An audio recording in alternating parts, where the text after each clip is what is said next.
Yves Tiberghien is a political science professor at the University of British Columbia and executive director of the UBC China Council. He joins me now from Vancouver to talk about the latest developments in Canada's response to the coronavirus outbreak. Professor Tiberghien, thanks for making time to speak with me today.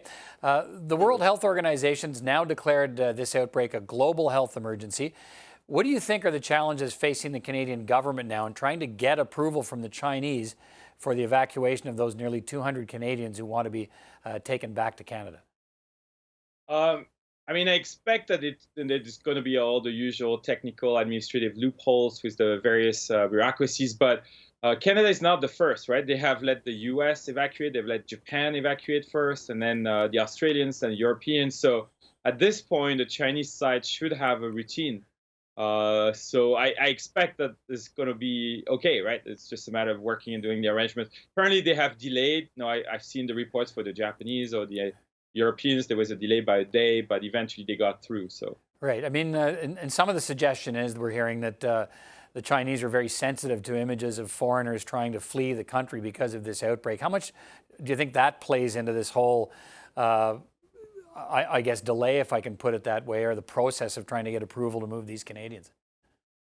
um, partly only because apparently we don't see too many comments on social media. I've been trying to scan the Chinese social media, also the Chinese Canadian main medias, which report some of the reports from China.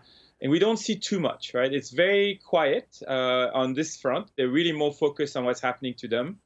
And um, so I expect it's manageable, but they always care about, of course, face, about doing it proper. They probably want to demonstrate that they're forthcoming, they're helpful, they're doing out of good mercy.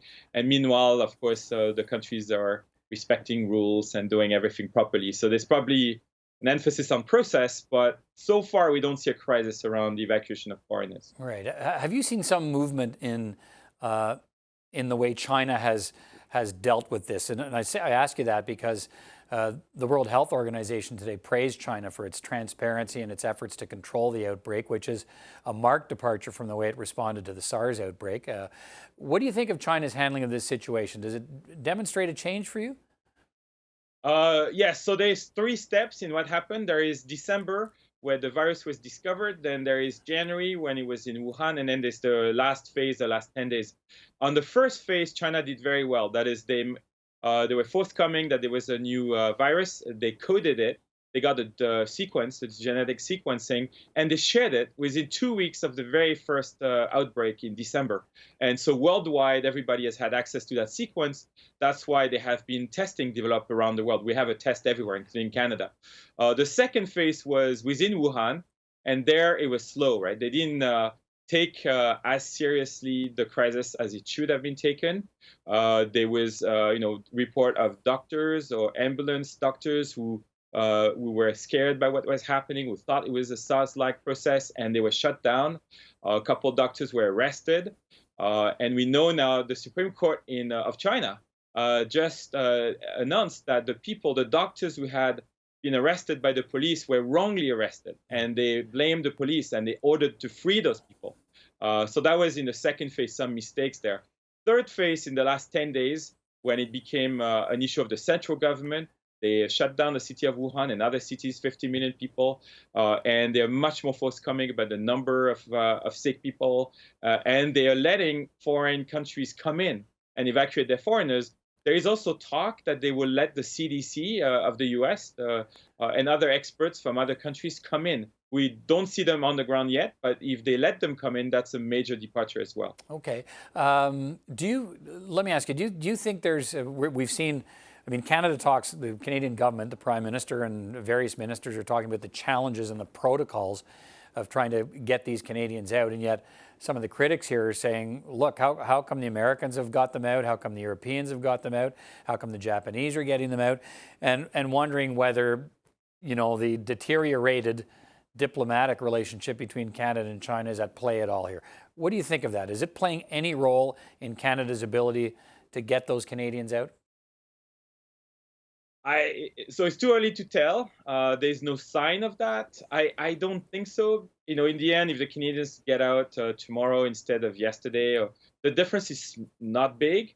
I also there are a lot of Chinese Canadians who are in China and quite a bit in Wuhan, and apparently collecting. In a way, the numbers could be bigger because we have such a large population going between the two sides. We need Chinese Canadians, and getting the okay from them could have taken time as well. Apparently, a lot of them prefer to sit down, wait the crisis out in China.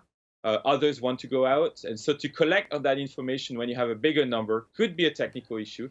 But we'll see, right? If Canada gets the authorizations quickly and can evacuate everyone rapidly, then we will say that there was no major impact.